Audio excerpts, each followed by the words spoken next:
Good evening, dear listeners, and a very warm welcome to you all. Wherever you are tuning in from tonight, maybe cozied up in bed, listening from your favourite quiet corner at home, or perhaps relaxing somewhere peaceful, with the world fading away outside. I'm so glad you've joined me here. Take a slow, deep breath. Let your shoulders drop. Maybe pull the covers up a bit higher, and feel the day gently slip away. Times Square on New Year's Eve was the perfect stage for tragedy. Glittering lights, the throngs of revellers below, and in the penthouse of the opulent Astoria Hotel, elite guests played their roles in elegance. Then, as the ball began its descent, millionaire industrialist Victor Langford was found slumped in his chair, poisoned champagne flute in hand. Froth at the lips, eyes wide in frozen shock. Police saw a tragic accident amid the festivities. But Hercule Poirot saw a performance. Someone in this theatre of midnight merriment was playing the role of innocent, the role of murderer. The curtain rises. Chapter 1. The stage is set. The penthouse suite of the Astoria Hotel overlooked the electric chaos of Times Square, its Art Deco lines turning the space into a glittering stage for high society. Crystal chandeliers tinkled overhead like delicate applause, throwing rainbow light across polished mahogany tables, covered in crisp linen napkins and gleaming silver. In the air was thick with the rich scent of Cuban cigar smoke, blending with hothouse roses in tall crystal vases, while chill night air slipped through open terrace doors, fighting the warm crackle of the marble fireplace. Footsteps clicked on parquet floors as guests moved. Silk evening gowns whispering, soft kid gloves brushing smooth crystal flutes of icy champagne. Moments before midnight, Victor Langford lifted his glass for the toast, his voice carrying over the faint piano notes of Auld Lang Syne. Then his hand flew to his throat. Face twisting in agony, he collapsed amid the countdown cheers rising from the streets below. The room froze. Rain tapped the windows. The grandfather clock struck 12. The taste of dry champagne soured on every tongue. Hercule Poirot stepped from the shadows, egg-shaped head tilting, fingers touching his magnificent moustache thoughtfully. His green eyes gleamed as he surveyed the scene, the body like a fallen actor mid-curtain, suspects locked in tableau. Mon Dieu, he murmured, the theatre of celebration has become the theatre of crime. The stage is set indeed. Observe, mon ami. This was no simple party. It was a performance where every smile concealed a possible motive. You watch with Poirot, no? You see how the widow's hand trembles just slightly on her glass. The tension rises already, and the cast assembled swiftly under suspicion's spotlight. Evelyn Langford, the elegant wife, dabbed dry eyes with a handkerchief, silk gown shimmering in firelight. Reginald Thorne, the blunt business partner, drew on his cigar, rough tweed jacket clashing with the room's finery. Clara Voss, the poised secretary and whispered lover, sipped strong continental coffee, sandalwood cologne drifting subtly. Dr. Harlan Gray, the family physician, adjusted spectacles beside his leather medical bag. The young nephew Leonard Langford, the heir, paced near velvet curtains, face pale against the hearth's glow. Poirot took command with order and method, arranging suspects around the drawing-room table, like actors on marks. Mesdames et messieurs, we must observe the performances carefully, he said, gesturing expressively with small hands. Inspector Hargrove, burly and sceptical, muttered about bad champagne, accidental poisoning. Poirot shook his head. Mais non, Inspector, This is no accident. It is a directed act, carefully rehearsed. Watch this performance carefully. Is it truth or theatre? Ask yourself, why does the nephew refuse to meet the body's empty gaze? Poirot turned his spotlight first on Evelyn Langford. The performance. Soft weeping, shoulders shaking, handkerchief pressed to face as she whispered of her husband's kindness.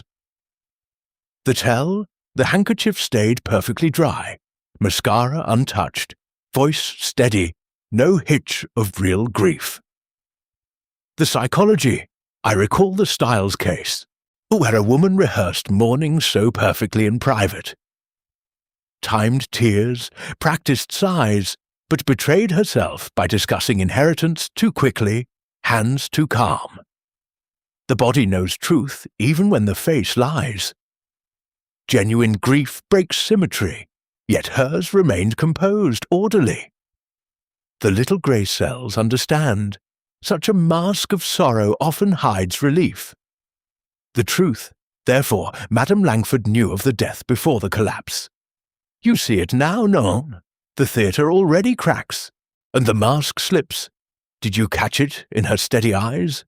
This actor plays grief, but observe. Where is the moisture? Night deepened. Wood smoke from the fire mixed with fresh lilies and the faint bitterness of spilled champagne on carpet. Guests gripped cold marble statues for balance. Footsteps grew muffled. Poirot watched Reginald Thorne's confident cigar puffs, smoke curling like stage mist. Too perfect, too rehearsed. Truth stumbles. Lies flow smooth. And the careful observer, and you are becoming careful, mon ami, will notice the partner's unflinching stare at the corpse.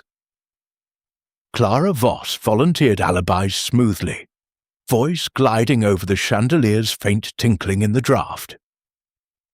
Dr. Gray pronounced cyanide, hands steady in kid gloves. Leonard paced faster, tweed brushing velvet. Consider the psychology. What role must the secretary play to conceal an affair? The spotlight of truth begins to glow, faintly. Poirot arranged notes symmetrically. He sipped hot coffee, warming his small frame against the chill. The actors have taken their places, he told Hargrove, but one performs too convincingly. Rain drummed harder, like impatient applause for the drama unfolding. Bravo! But the performance, it was not convincing for Poirot. The stage was set. The actors had taken their places.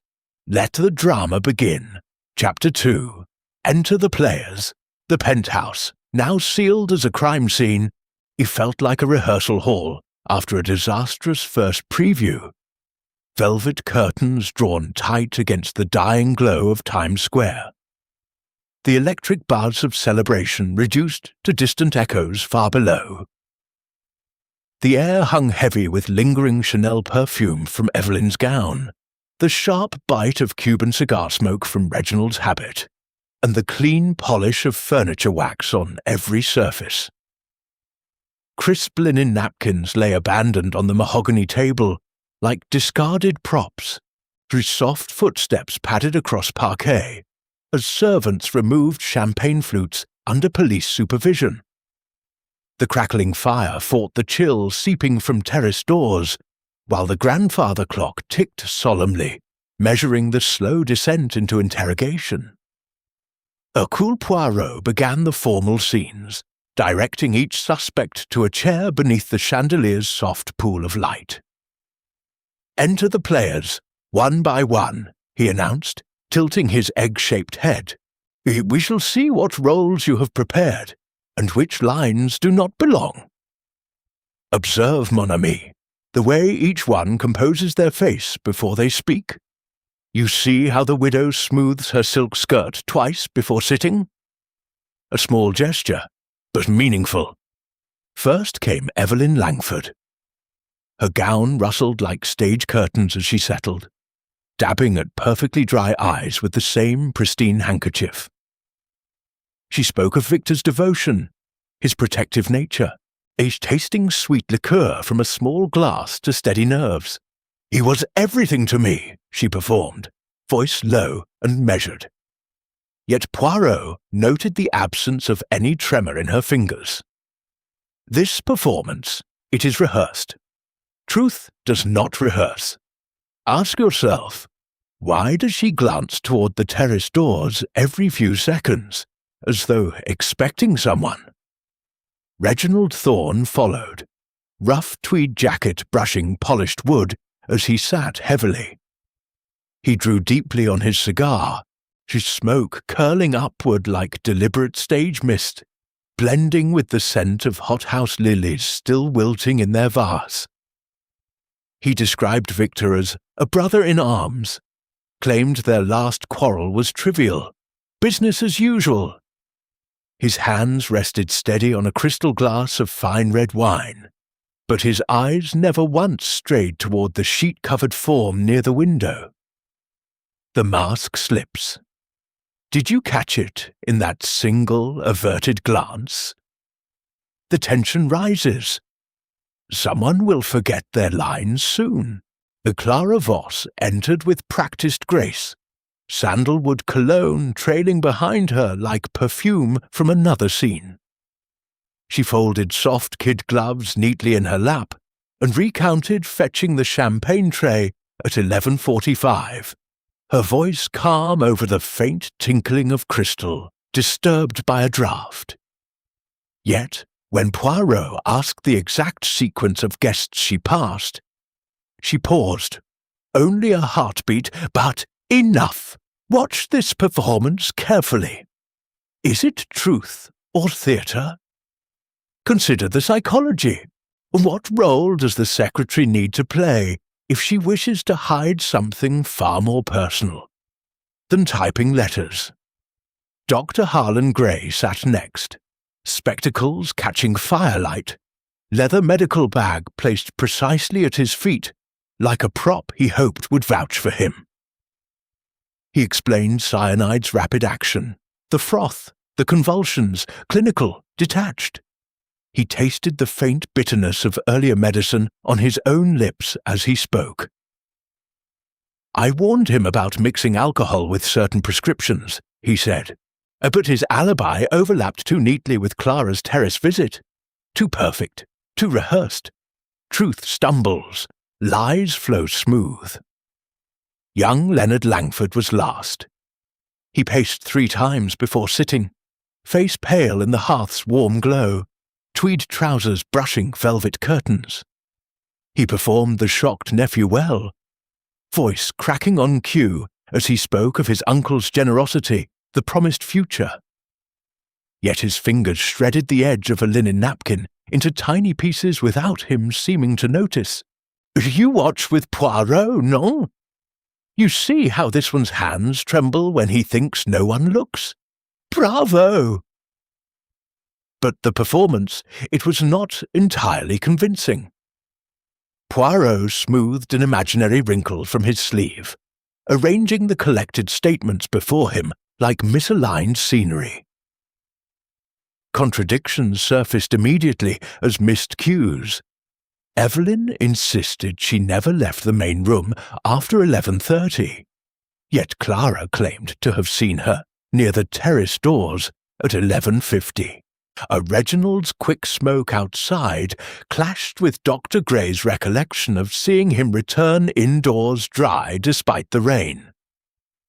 Leonard's timeline depended entirely on his word that he was fetching ice from the kitchen, alone, the careful observer, and you are becoming careful, mon ami, will notice how the nephew keeps shredding that napkin. A small thing, but the body speaks when the mouth lies. The sensory stage intensified as the night wore on. Wood smoke thickened, roses drooped, a strong continental coffee was brewed afresh, and its aroma cut through the tension. Cold marble banisters chilled fingers that gripped them for support. Silk continued to rustle. A distant door closed softly somewhere in the suite. Rain drummed insistently against glass, like impatient stagehands waiting for the next act. If you were hiding guilt, how would you perform innocence? Would your hands stay as steady as Reginald's? Would your eyes remain as dry as Evelyn's? Poirot made an expressive gesture with small hands, drawing the inspector's attention. "Every actor in this drama has a secret," he said quietly. "Some secrets are small, some are murderous. The smells of leather from Dr. Gray's bag, the faint metallic tang of spilled champagne on carpet, the warm fire battling chill air, all of it pressed in, sharpening every glance, every hesitation." The players had entered. But who performed truth? And who performed lies? Chapter 3. The First Act.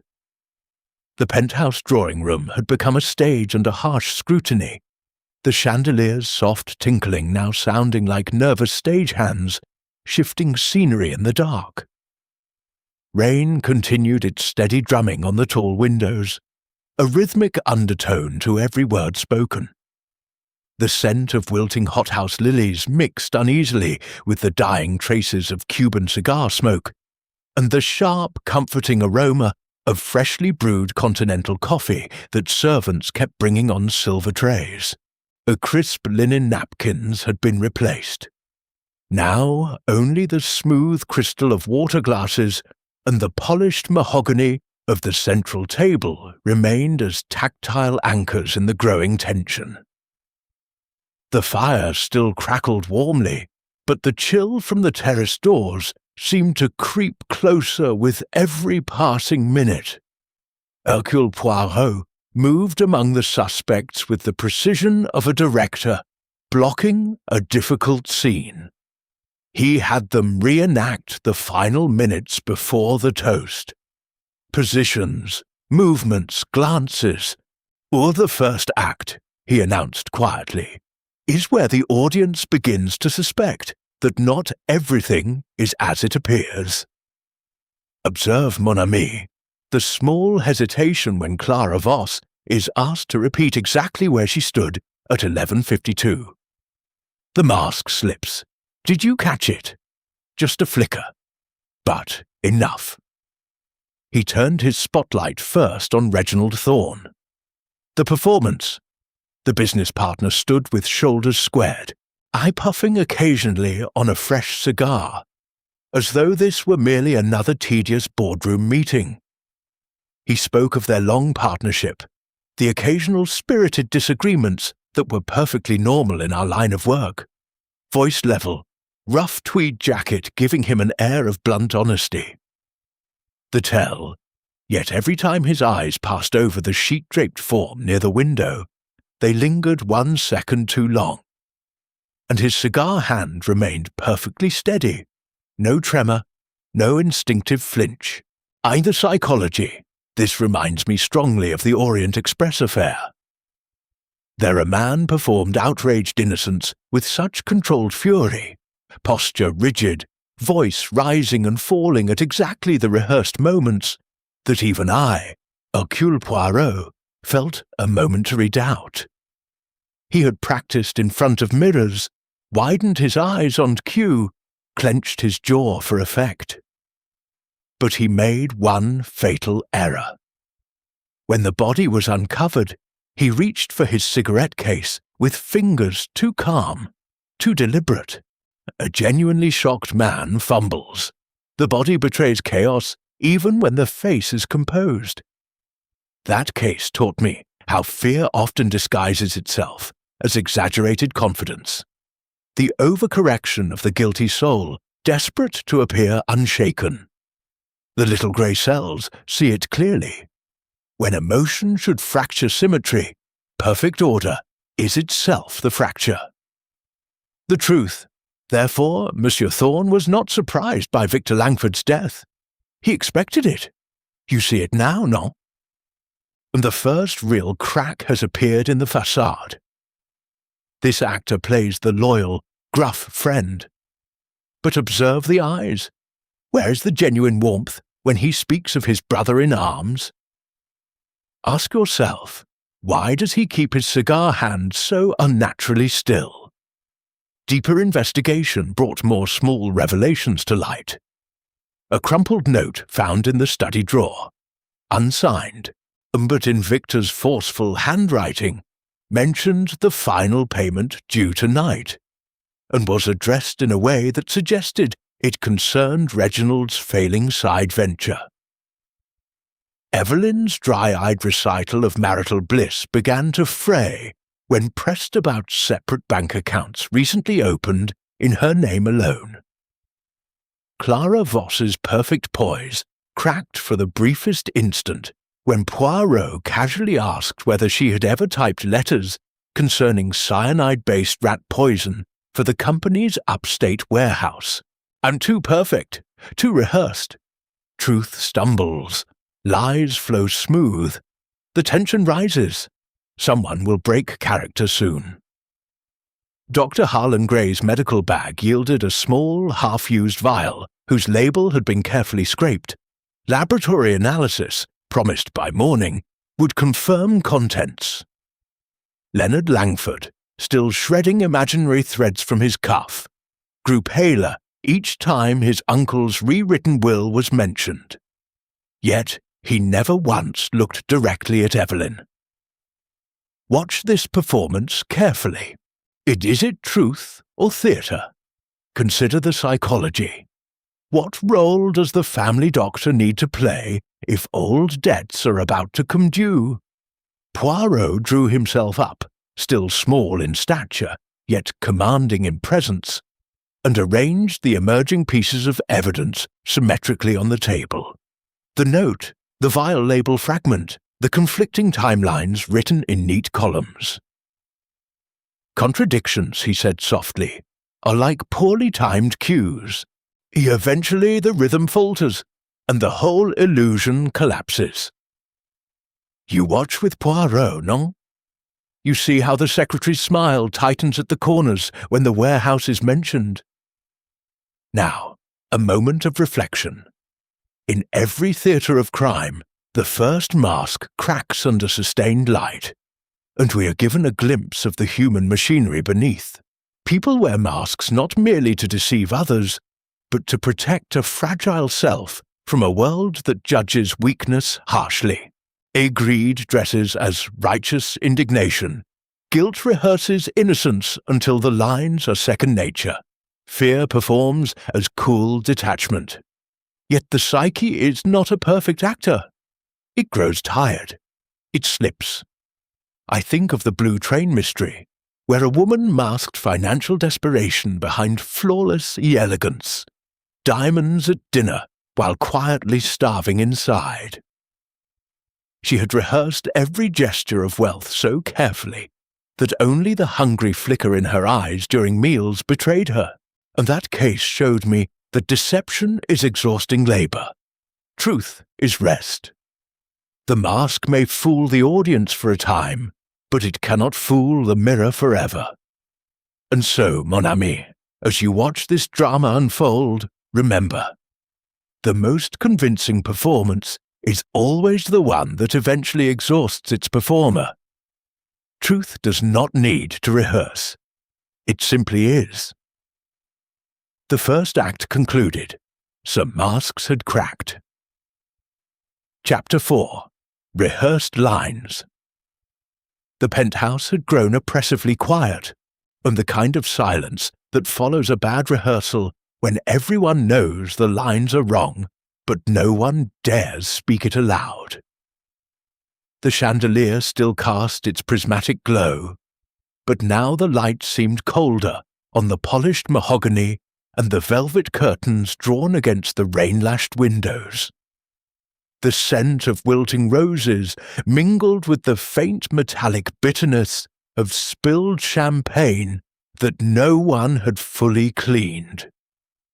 Furniture wax and sandalwood cologne lingered like ghosts of earlier performances, and the fire crackled less confidently, its warmth struggling against draughts that carried the chill night air inward. Crisp linen napkins, once elegant, now lay crumpled beside half-empty coffee cups, whose strong continental aroma sharpened every strained breath. Hercule Poirot increased the pressure methodically, as a director might during the final, desperate run-through before opening night. He moved suspects one by one into tighter focus, testing their alibis like fragile scripts recited under bright lights. "Rehearsed lines," he murmured, adjusting his magnificent moustache with precision, "begin to show their seams when the actor is asked to repeat them without pause." Observe, mon ami, the way Evelyn Langford's shoulders stiffen the moment the terrace is mentioned again. This performance, it is rehearsed. Truth does not rehearse. He began with the widow. Poirot had her walk the path she claimed to have taken after 11:30, straight from the main drawing room to the powder room and back. Yet, when he asked her to repeat the exact sequence for the third time, her silk gown rustled too sharply, betraying irritation. "I told you," she said, voice rising half an octave.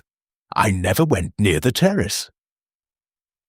But Clara Voss, watching silently from her chair, had already placed her there at 11:50, adjusting a curtain, and the contradiction hung in the air like a missed cue. This actor plays devoted grief. But observe, the handkerchief is still dry. Ask yourself, why does the widow's hand clench when the terrace is named? Reginald Thorne's script came next under fire. He insisted he had stepped onto the covered portion of the terrace for just one quick smoke, between 11:40 and 11:55. Poirot had the inspector produce weather logs. Light but steady rain throughout that window. Yet Reginald's tweed jacket showed not a single damp spot, nor did his shoes bear the expected darkening from wet stone. "Perhaps the overhang was generous," Reginald offered, puffing his cigar with deliberate calm. The smoke curled upward too neatly, too controlled. The mask slips. Did you catch it in the way he exhales? Too slowly, too deliberately? The tension rises. Someone will forget their blocking soon. Clara Voss maintained her composure longest, but cracks began to show, and when pressed about the exact moment she carried the champagne tray past the study door, her soft kid gloves twisted once in her lap. A small, involuntary tell. She had claimed the tray was balanced perfectly, no spill, no hurry. Yet a tiny droplet stain had been found on the study carpet near the desk, where the cyanide vial fragment lay. "I passed quickly," she said. "I didn't notice." Poirot tilted his head. "Mais non.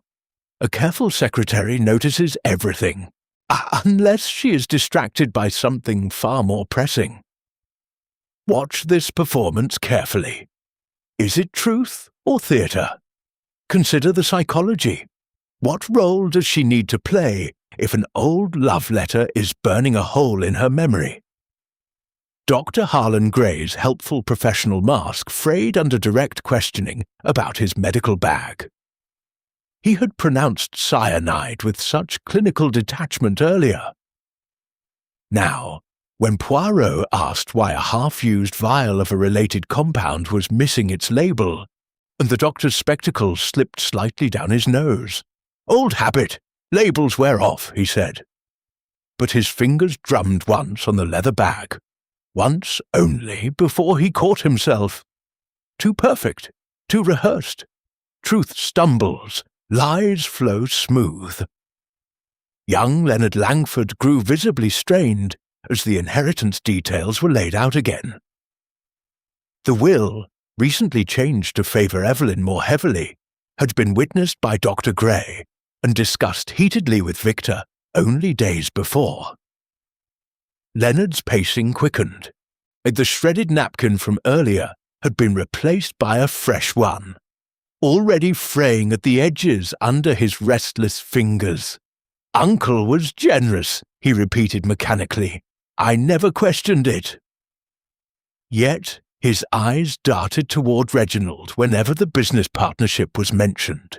"You watch with Poirot, no? You see how the nephew's foot taps an uneven rhythm against the parquet? Bravo! But the performance, it was not holding."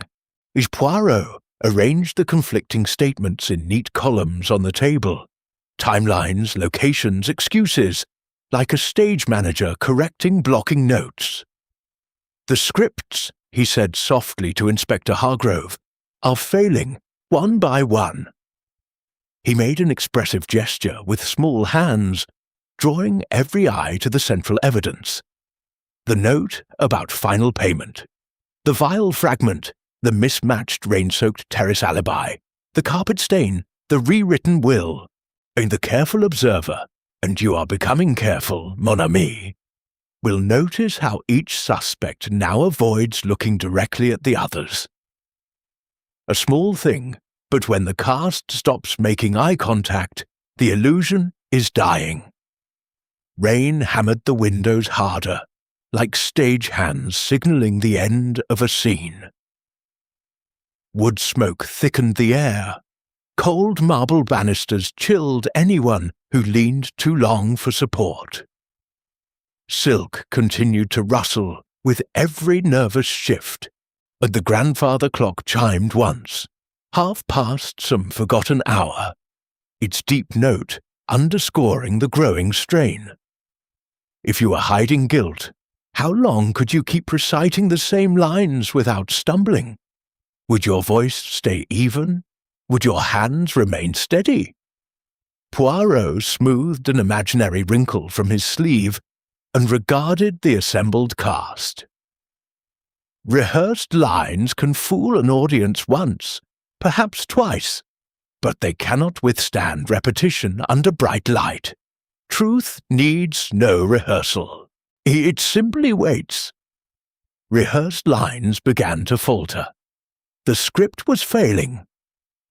Chapter 5. The Mask Slips. The drawing room felt smaller now, the velvet curtains drawn so tightly that the glittering chaos of Times Square seemed a world away. The chandelier tinkled faintly with every passing draught, like nervous applause from an invisible audience.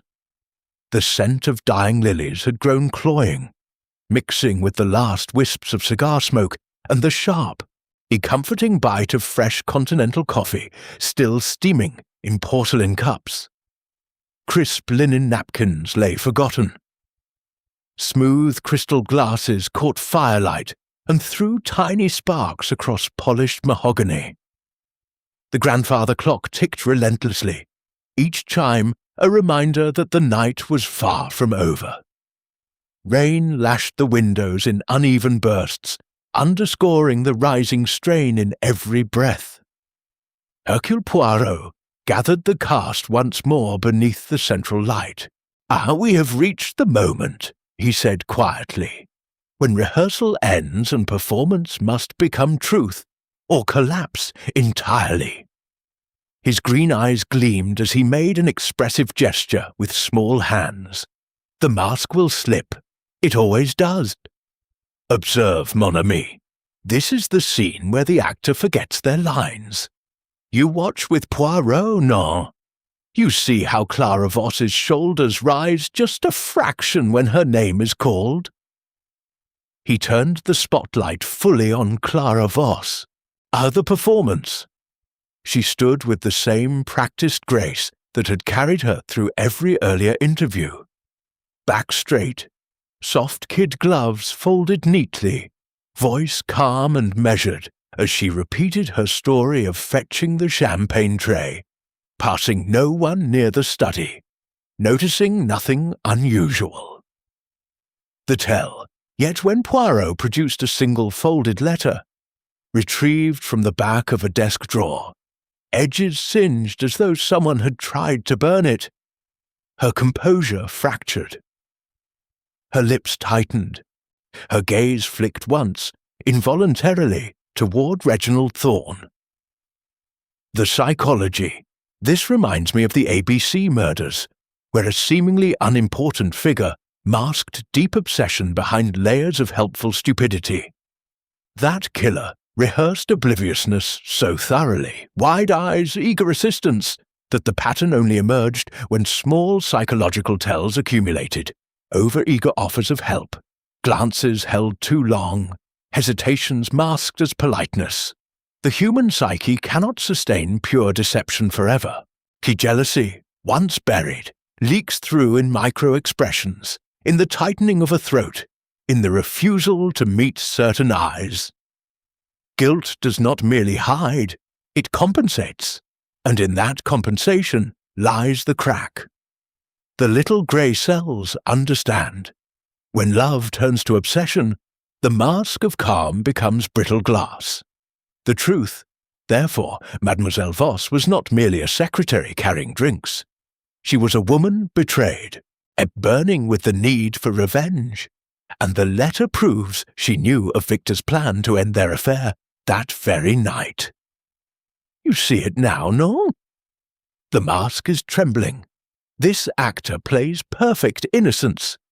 But observe the eyes. Where is the detachment now? The mask slips. Did you catch it in that single panicked glance toward the partner? Clara's breath caught audibly. Her gloved hands clenched once, then opened as though she had forgotten how to hold them still. I didn't mean... The words died. And tears, real ones this time, rose unbidden and spilled over without theatrical dabbing. The handkerchief remained untouched in her lap. For the first time all night, her mascara began to run in thin black tracks. Too perfect no longer. The performance shattered. Ask yourself, why does genuine grief need no rehearsal, while false grief always falters under repetition? Reginald Thorne stiffened in his chair, cigar forgotten between his fingers. Evelyn Langford watched with cold, unreadable eyes, his silk gown suddenly seeming too bright against the dimming fire. Dr. Gray adjusted his spectacles unnecessarily. Leonard stopped pacing and stared. Poirot stepped closer, voice gentle but inexorable. You loved him, mademoiselle. But love turned to poison when he chose to discard you. The cyanide was easy, available in the company stores, accessible to a trusted secretary. You carried the tray yourself. You placed the fatal glass in his hand. And when the convulsions began, you performed shock as perfectly as you had performed devotion. Watch this performance carefully, one last time. Is it truth or theatre? The tension peaks. The actor has broken character completely. Clara sank slowly into the nearest chair, shoulders shaking with real, ragged sobs. He promised we would leave together. Then I saw the new will.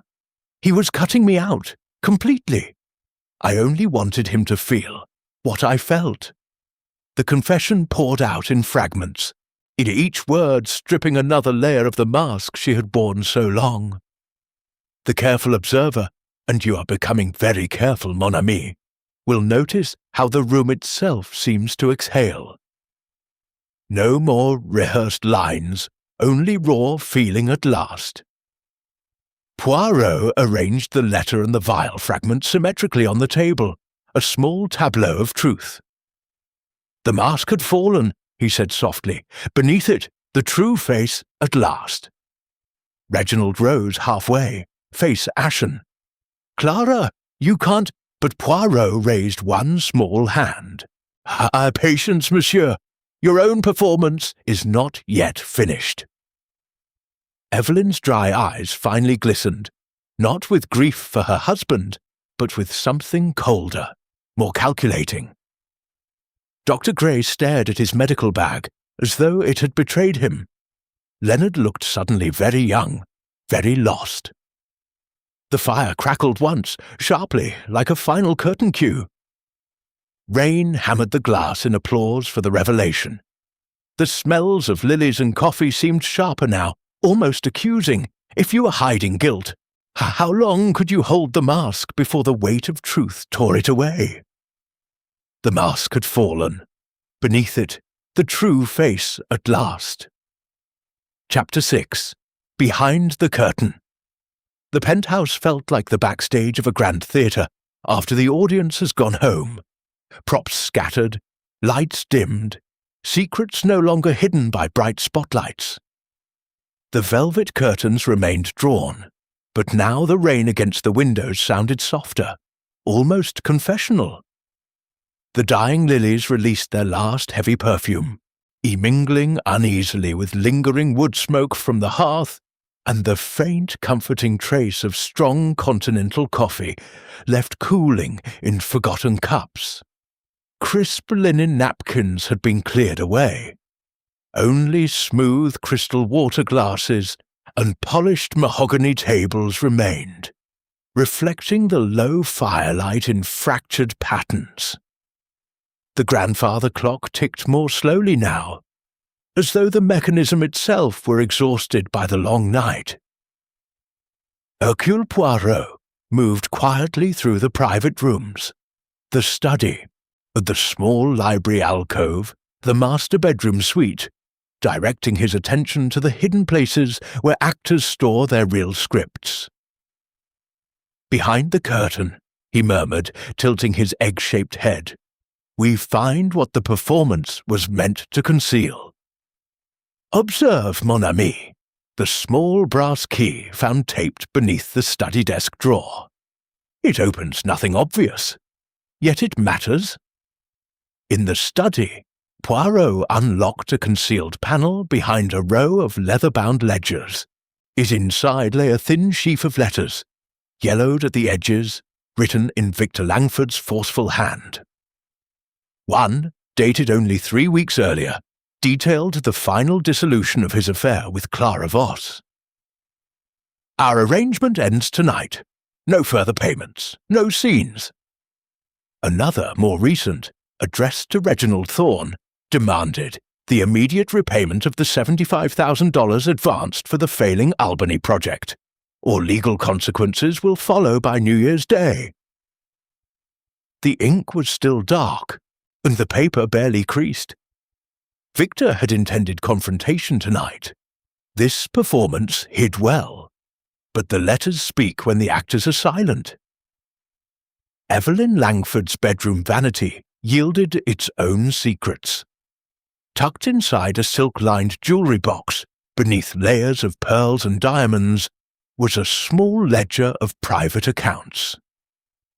Deposits totaling nearly $200,000 had arrived in the last 6 months, none from Victor's known holdings. The most recent entry, dated December 28th, and bore the notation Final Settlement RT, Reginald Thorne's initials. A single photograph slipped between the pages showed Evelyn and Dr. Harlan Gray at a discreet upstate inn, arms linked, dated the previous summer. The mask slips in private drawers. Did you catch the resentment written in every careful entry? Dr. Gray's medical bag, left momentarily unattended, revealed more when Poirot gently lifted the false bottom.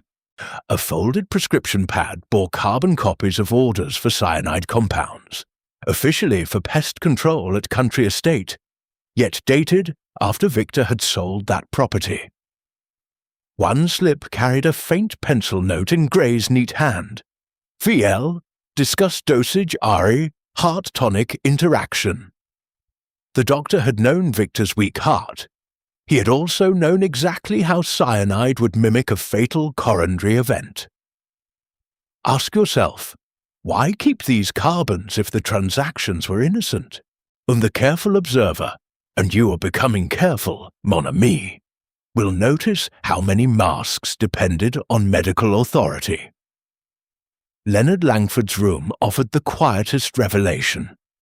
A half-written letter to his uncle, never posted. I never wanted the money this way. I only wanted you to see what Reginald was doing to the company. Please reconsider the will. I'll prove my worth without it." The ink had blotted in several places, as though written in tears or haste. And the boy had known of the business betrayal, but lacked the courage, or perhaps the cruelty, to act. Watch this performance carefully. Even the innocent ones carry hidden scripts. Poirot arranged the discoveries on the central table, like a director laying out forgotten props for the final act. The letters, the ledger, the photograph, the prescription copies, the unfinished note. He smoothed an imaginary wrinkle from his sleeve and regarded the cast, now summoned back to the drawing-room. "In behind every curtain," he said softly, "a secret waits. Behind every secret, a motive sharpens its blade. Monsieur Thorne needed money to save his failing venture. Madame Langford needed freedom and perhaps a new beginning with an old friend. Mademoiselle Voss needed revenge for a love discarded. Dr. Gray needed debts erased. Even young Leonard carried the burden of knowing too much and doing too little." The fire gave a sudden sharp crack, sending sparks up the chimney like startled stagehands. Rain tapped insistently, almost rhythmically, against the glass. The smells of wood smoke, faded perfume, and cooling coffee pressed close, sharpening every glance exchanged across the room. Now, a moment of reflection. Behind this curtain of elegance and midnight toasts, we see how motives wait like understudies in the wings, patient, hungry, ready to step forward when the lead falters. Humans conceal truth not only from others, but from themselves. The psyche builds elaborate sets to avoid confronting raw desire, greed masked as business necessity, betrayal masked as loyalty, jealousy masked as devotion. I recall the death on the Nile case, where passion performed as cool indifference across moonlit decks. That woman hid vengeance behind smiles and silk, rehearsing every gesture of composure while her diary, found later in a locked cabin, spilled the real script in furious ink, and she had convinced herself the murder was justice. Yet each careful lie drained her further until the mask cracked under Poirot's quiet questions. That voyage taught me that hidden motives fester like untreated wounds. The longer they remain backstage, the more violently they demand the spotlight. Universally, secrets breed action because suppression is temporary. Truth is patient. It waits in drawers, in letters, in half-burned notes, until the curtain is drawn aside. And so, mon ami, as we move toward the final act, remember, the most dangerous performer is the one who believes their own deception. Behind every curtain, a secret.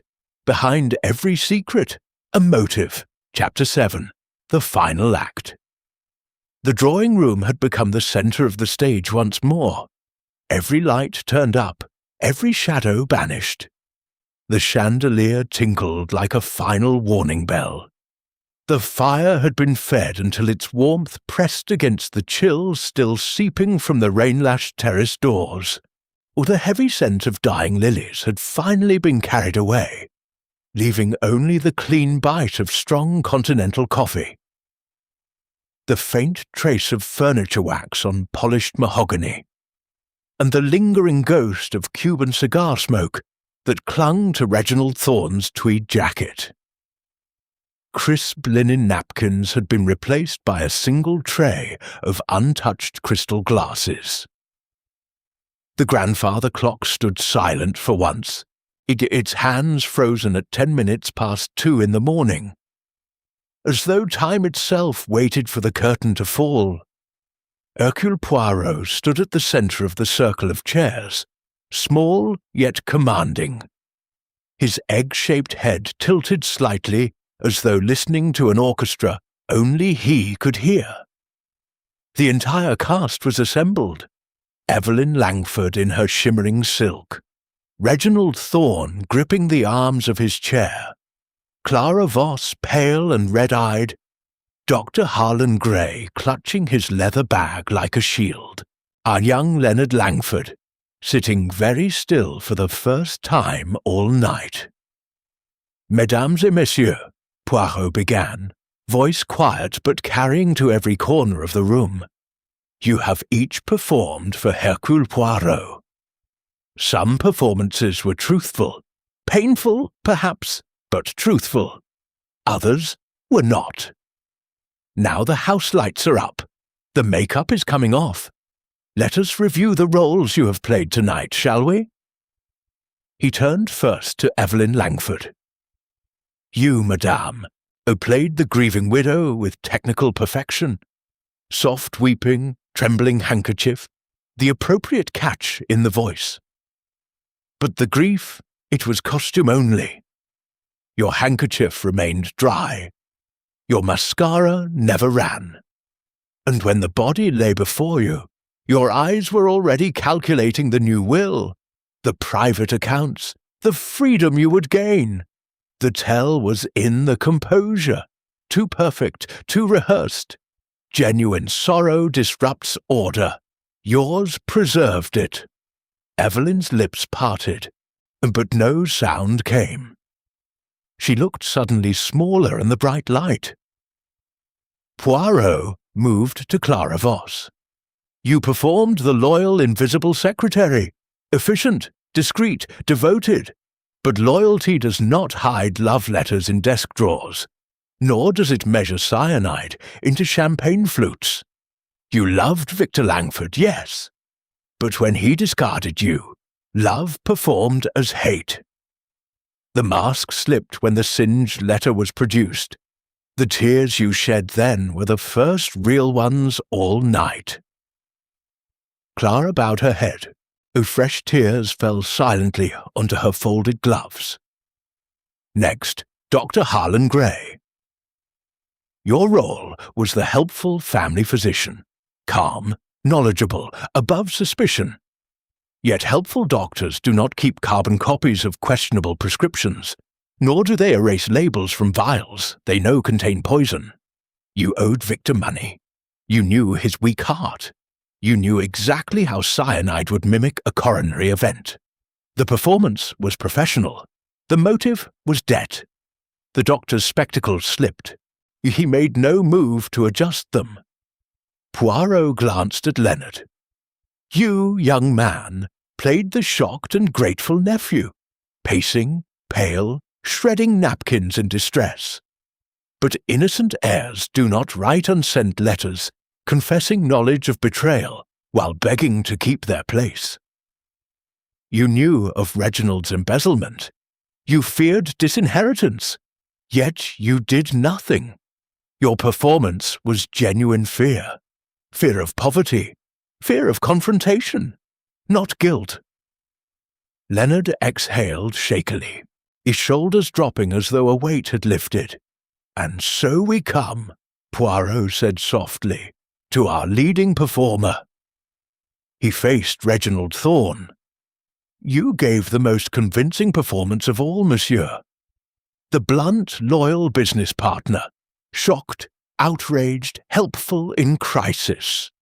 You puffed your cigar with steady hands, offered alibis smoothly, spoke of Victor as a brother. Magnifique, but you made one fatal error. When the body collapsed, when everyone else recoiled or cried out, your hand never trembled on that cigar, not once. A man truly horrified fumbles, hesitates, drops ash. You did not. Your composure was rehearsed because you knew what was coming. You knew the champagne was poisoned. You needed the Albany project saved. Victor was calling in the $75,000. You could not pay. So you acted, calmly, methodically, professionally. Reginald's face drained of colour. The cigar fell from his fingers onto the carpet. No one moved to pick it up. Poirot stepped back, regarding them all, The cast assembled, the performance is reviewed, the curtain falls, the truth takes her bow. He made one small expressive gesture with his hands. Reginald Thorne, you are the murderer. The little grey cells have spoken. Order and method have prevailed. The psychology, the desperate need to preserve a failing life, betrayed you when no amount of rehearsal could save you. Silence held for 3 heartbeats. Then Inspector Hargrove stepped forward with the cuffs. Reginald did not resist. His shoulders sagged. The mask of confidence dissolved into something raw and broken. Evelyn looked away. Clara wept quietly.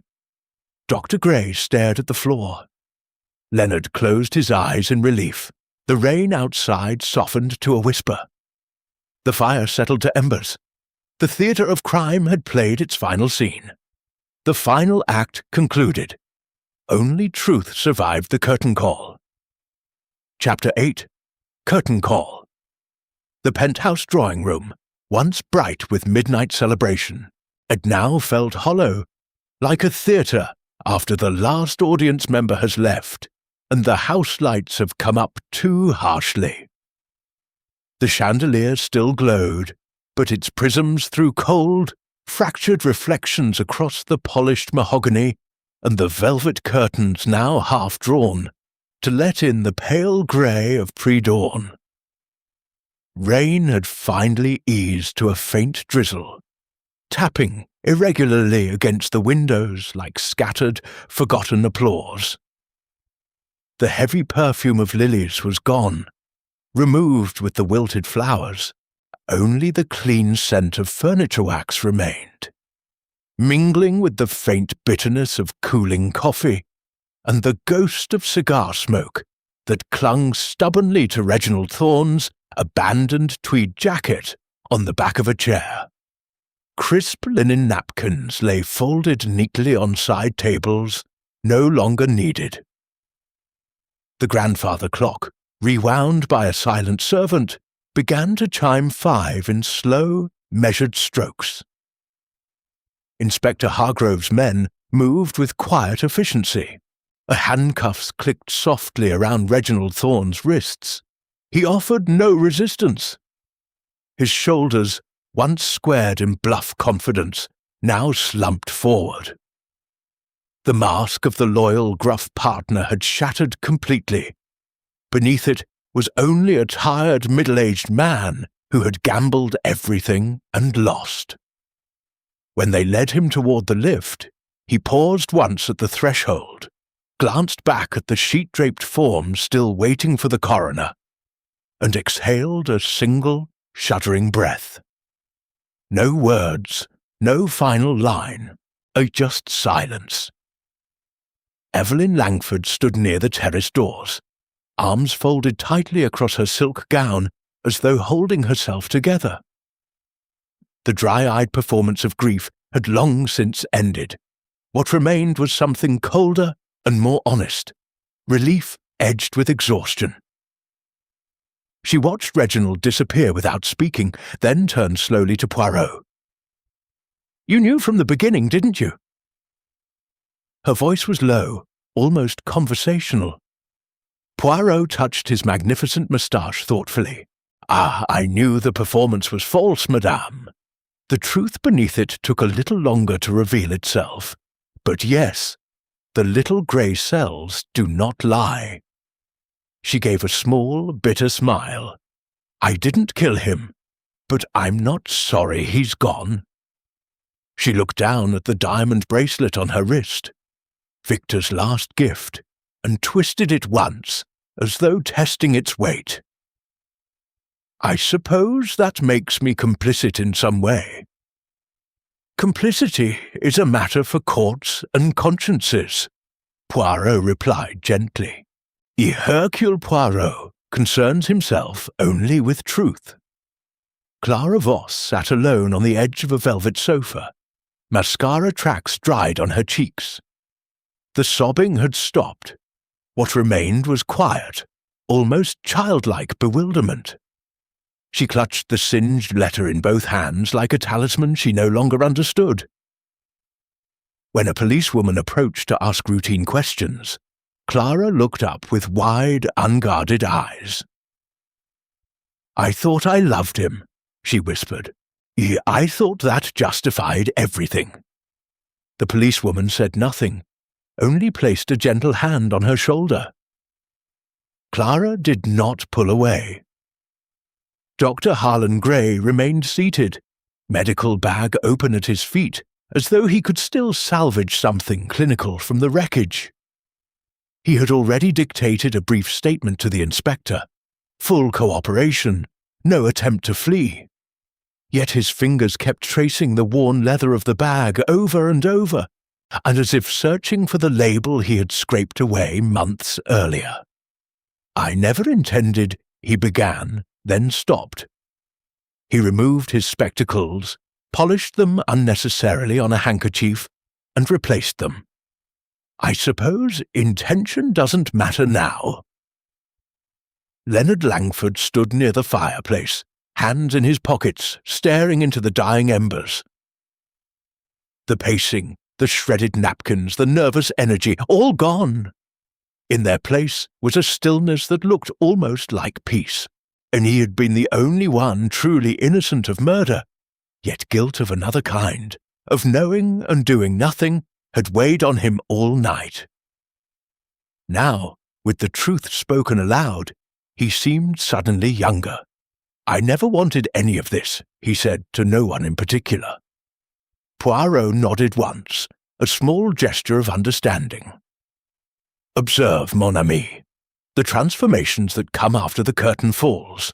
No more masks, no more rehearsed lines, only human beings, stripped bare, facing what they have done, or failed to do." Poirot moved among them quietly, arranging small details with habitual precision, straightening a fallen crystal glass on the table, smoothing a crease in a linen napkin left behind. Inspector Hargrove approached, notebook closed. "Clean case, Monsieur Poirot. Motive means opportunity, all present. We'll have the full confession typed by morning." Poirot inclined his head. "A clean stage is always preferable, Inspector. Messy performances leave stains." Hargrove gave a short, tired laugh. "You'll be wanting to leave soon, I imagine. Mais oui, the theatre has emptied. The play is over." Outside, the first pale light of dawn began to seep between the skyscrapers of Manhattan. Times Square, still littered with confetti and champagne bottles from the night's revelry, looked suddenly ordinary, almost innocent. The electric billboards had dimmed, the crowds had dispersed. Only the street cleaners moved now, sweeping away the evidence of celebration. Inside the penthouse, justice had begun its slow, methodical work. Reginald would face trial. Clara would face judgment, perhaps leniency, perhaps not.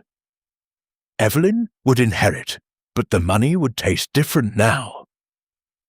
Dr. Gray's license would be reviewed.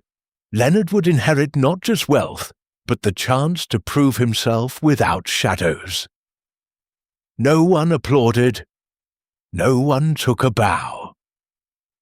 Poirot stood at the terrace doors for a moment, looking down at the waking city.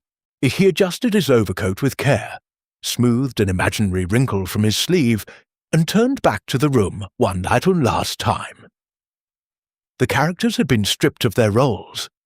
The masks lay discarded on the stage floor. The curtain call came. No applause, only justice. Chapter 9. After the show dawn had broken fully over Manhattan, pale light filtering through the half-open velvet curtains of the Astoria penthouse, and the stage of the previous night's tragedy looked strangely ordinary now.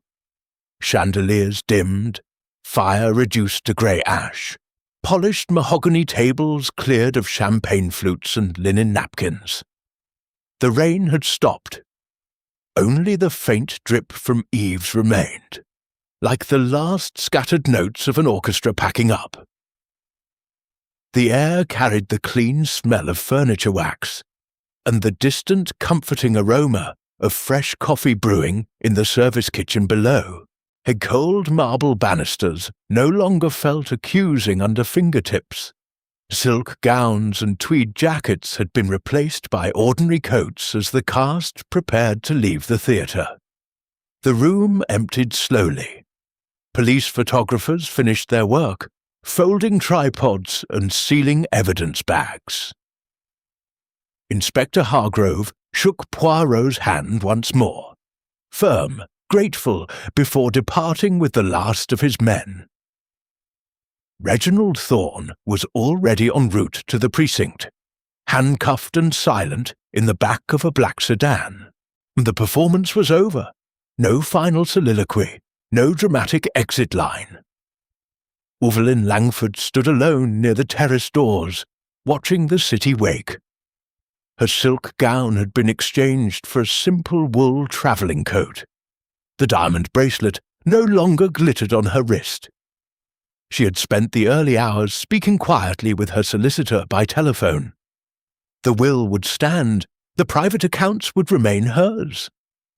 Yet, when she turned to Poirot, her face held none of the calculated composure of the night before.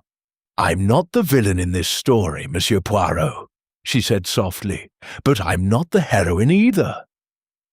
Poirot inclined his head. "Few of us are purely one or the other, madame. You performed a role forced upon you by circumstance. Now the curtain has fallen. You may write a new script." She gave a small, genuine smile, the first unmasked expression he had seen from her. "I think I shall travel. Somewhere warm, somewhere without New Year's Eve." She glanced once more at the skyline, then walked toward the lift without looking back. Clara Voss had been allowed to gather her few belongings under supervision. The singed love letter had been taken as evidence, but she carried away something more important. The knowledge that her obsession had ended in tragedy rather than triumph. She paused at the doorway, eyes still red-rimmed, and looked at Poirot. "Will they hang me?" she asked simply. Poirot's voice was gentle. "That is for courts to decide, mademoiselle. But remorse is a powerful advocate. Speak the truth now, as you did when the mask fell. It may yet serve you." She nodded once, shoulders straightening slightly. Then she stepped into the corridor, footsteps echoing softly down the marble hall, lighter than they had been all night. Dr. Harlan Gray sat for a long time in the same chair. Medical bag closed at last. His spectacles lay on the table beside him. Without them he looked suddenly older, more vulnerable. He had already tendered his resignation from every medical board he belonged to, via hurried telephone calls. License revocation was certain, criminal charges probable. Yet when he rose, he moved with quiet dignity. "I treated patients for 30 years, he said to Poirot. "I saved lives, and in one moment I chose to end one. I don't expect forgiveness. I only want to understand how I became capable of it." Poirot regarded him steadily. "Does the little grey cells tell me you already understand, Doctor? Debt is a heavy chain. It pulls even the strongest downward. Now you must carry the weight of truth instead. It is lighter in the long run." Gray nodded, picked up his bag, and left without another word. Leonard Langford lingered longest. The young heir had changed into a plain sweater and trousers. The nervous energy that had driven his pacing was gone. He stood by the fireplace, just staring into the dead ashes, as though searching for something lost there. "I knew Reginald was stealing," he admitted quietly. "I knew Uncle was going to confront him. I should have spoken sooner. Maybe none of this Poirot placed a small hand on the young man's arm. "You are not responsible for the choices of others, mon ami. You are responsible only for your own. The inheritance is yours now. Use it to build something honest. That will be your redemption." Leonard exhaled, a long and steady breath. For the first time all night, he met Poirot's eyes directly. "I will, I promise." He left soon after, shoulders straighter, footsteps purposeful. The penthouse grew still. Servants moved in to restore order, sweeping confetti that had drifted in from an open window, polishing fingerprints from crystal, folding the last velvet drape. The theatre emptied. The actors had departed, each carrying away a different version of themselves than the one they had worn at midnight. Poirot stood alone for a moment in the centre of the room. He arranged 3 coffee cups symmetrically on the mahogany table. Small habit, small comfort. Then he smoothed an imaginary wrinkle from his sleeve and walked toward the lift. In his director method analysis of Leonard, the final innocent, the performance, terrified air, pacing, shredding napkins, eyes wide with shock, the tell, over-eagerness to explain his whereabouts, yet genuine tremor in the hands when speaking of his uncle, the psychology. I am reminded of the sad Cyprus case, where innocence was masked by fear of suspicion. That young man rehearsed calm so carefully that he appeared guilty. Yet the truth emerged in unguarded moments of real grief. The psyche cannot fake the involuntary. It can only suppress it for so long. Leonard's fear was authentic. Fear of loss, of betrayal, of being cast as villain in a drama he never auditioned for, and the little grey cells discerned the difference. Genuine emotion leaves traces that rehearsal cannot erase. The truth, he was blameless in murder, though not in silence. You see it now, non? The innocent sometimes suffer the heaviest curtain call. The theatre emptied, but the lessons lingered. Chapter 10. Poirot reviews the performance. Hercule Poirot sat comfortably in the small, orderly drawing room of his modest New York hotel suite, far removed from the glittering heights of the Astoria penthouse. The room was arranged with his usual precision, books aligned by size on the shelf, a single vase of fresh white lilies, no hothouse excess, a low fire crackling warmly in the grate. A pot of tisane steamed gently beside him on a polished tray, its herbal scent cutting cleanly through the faint trace of furniture wax and the distant city hum filtering through double-glazed windows. Outside, the February snow fell softly against the glass, muffling the world. Inside, order reigned. He had received the latest reports that morning, typed neatly, delivered by courier. Reginald Thorne had confessed fully in the precinct, his voice flat and mechanical, as though reciting lines from a script he no longer believed. Sentencing would come soon. The electric chair loomed as a real possibility in those days. Evelyn Langford had already sailed for the Riviera, travelling light, her new life beginning without the weight of Victor's shadow. Clara Voss awaited trial, but had been granted bail. Her solicitor spoke of diminished responsibility, of passion turned poison. Dr. Harlan Gray's medical license had been revoked within days.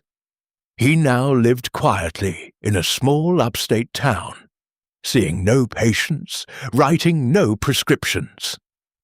Leonard Langford had taken over the remnants of the family business, cautiously, honestly, restructuring what Reginald had nearly destroyed.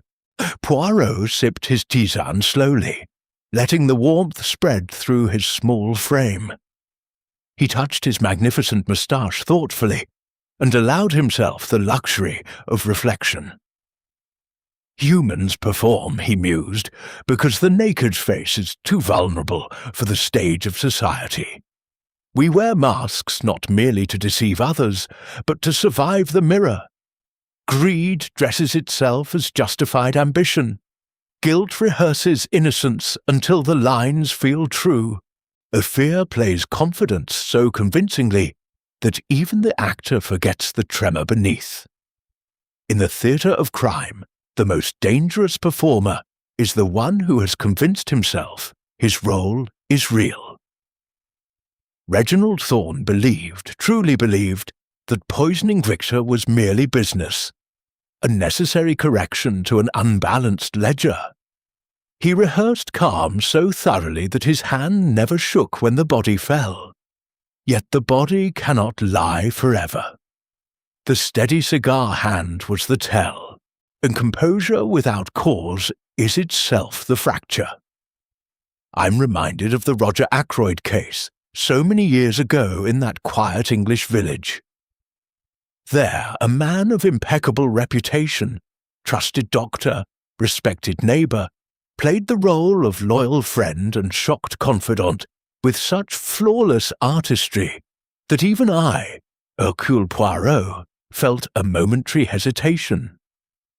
He spoke of grief with exactly the right catch in the voice, offered help with precisely the correct urgency. He arranged his features into concern whenever the body was mentioned. Yet the tell was in the small things, the way he reached for his pipe too steadily after the discovery, the way his eyes never quite met mine when discussing the blackmail letters. He had rehearsed every gesture in private, timed every sigh, practiced the widening of eyes in the mirror.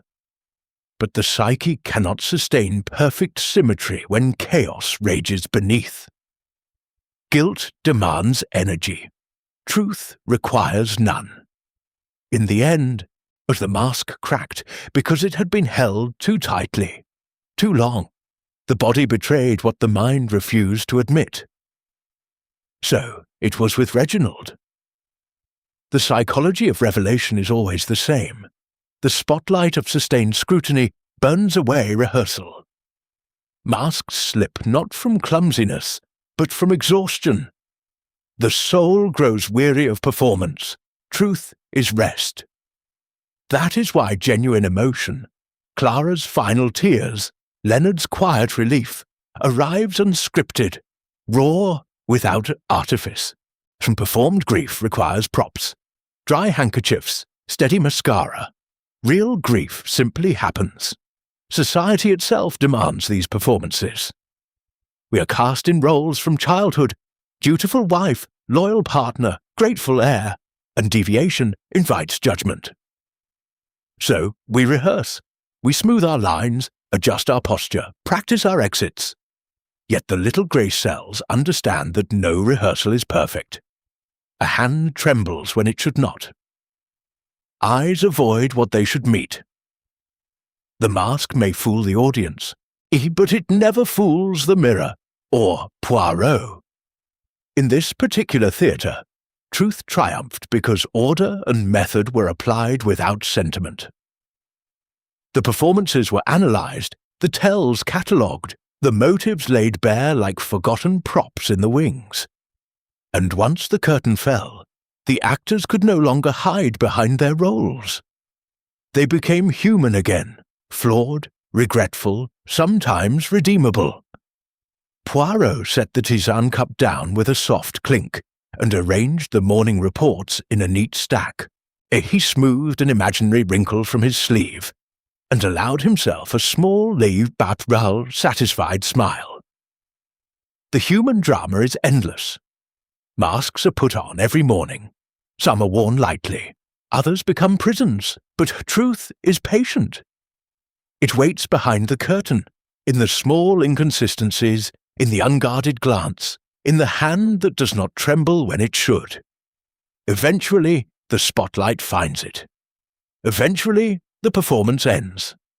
Until the next theatre of crime opens its doors, mes amis, Poirot will be watching.